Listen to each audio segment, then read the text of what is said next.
Hey guys, this is your second set of notes on Darwinian theory. This is going to be chapter 16.3.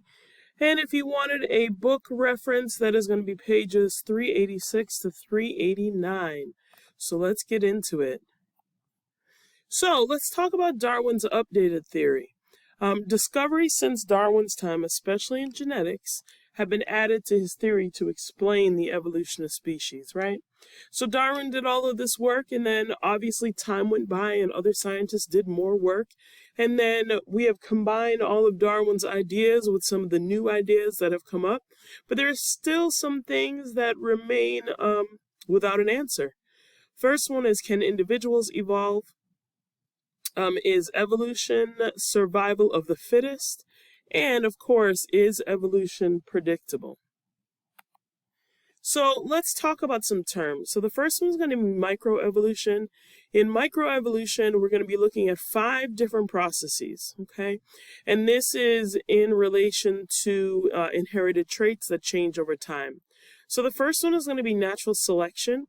So natural selection can cause an increase or decrease of alleles in a population. And of course, it's going to depend on a few different factors, right?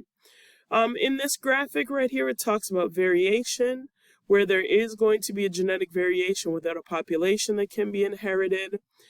Sometimes overpopulation of offspring can lead to competition for survival. The other one is going to be adaptations, where we have individuals with beneficial adaptations that are obviously more likely to survive. If they're more likely to survive, they're more likely to pass on their genes. And then, of course, we have selection, which just means that over many generations, there are going to be different changes in the different alleles that are in the population. Okay, so the second thing I want to talk about in terms of microevolution is going to be migration. So the definition of migration, it's pretty self-explanatory, but basically it's when individuals move in and out of the population. And then, of course, when individuals move in and out of the population, that means that the number and types of alleles present are going to change. Okay, the third one is going to be mate choice. So here's the deal. We all know that there are different species that do different things to attract a mate. But if parents pair up randomly, then the random assortment of traits are going to be passed on, okay? But if the parents are limited or very selective in the choice of their mates, then that means that it's going to limit the amount of traits that get passed on to the next generation. The picture that your book uses is going to be the peacock, right? So when they're looking for their mate, they flash their plume and then, of course, try and make themselves look like they are the best of the bunch so that they can find themselves a mate. Number 4 is going to be mutation. It is rare, okay? So mutation, we're talking about a change in the actual genetic sequence. It is rare, but it can change the numbers and types of alleles that are in the population. And then number 5 is going to be genetic drift. So for genetic drift, there are going to be random events of everyday life that are going to cause differences in survival and or reproduction of individuals, okay? If the population is really small, genetic drift is going to have a bigger effect on that population, okay? The picture down below that's from your book is we have a bunch of beetles. And then, of course, if you take a look, the random effects of everyday life is humans stomping on the beetles and killing off a certain subset of alleles in the population. Okay, so now we go from that to macroevolution. So for macroevolution, there are going to be 6 different mechanisms of direction, diversity, or speed of change. So the first one is going to be convergent evolution. So basically what this is species living in similar habitats evolve similar adaptations, right? So we know that most of the time when there are animals that have adaptations that are advantageous to them surviving in their environment, right? It is something that exists in the population, okay? So this is what we're talking about in terms of convergent evolution. The example that your book gives is going to be a shark and a dolphin. Shark is technically considered a fish. A dolphin is technically considered a mammal. But they have developed similar adaptations because they are in the similar living environments. The second one is going to be coevolution. So there are species that live in close contact.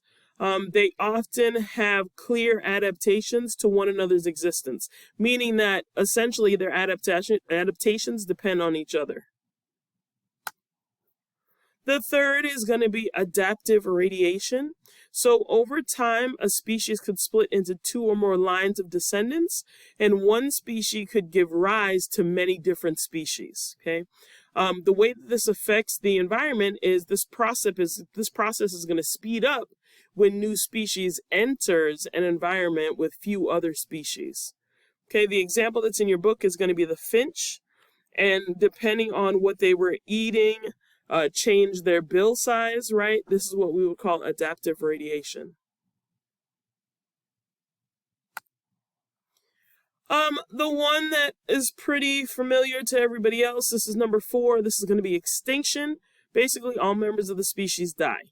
Okay, so obviously, if a large subset of the population gets killed off, that is going to affect the allele diversity that's in the population.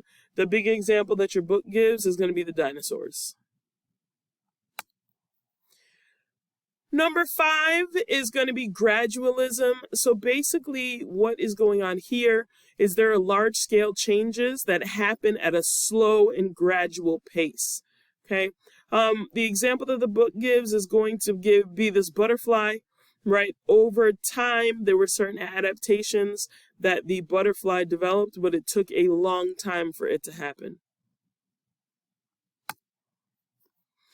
Number 6 is going to be punctuated equilibrium.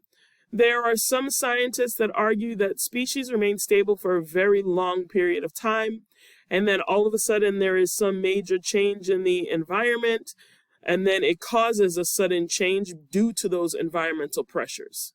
Okay, so the gradualist model is going to be, it's going to happen over a long period of time, and it's a slow, gradual change.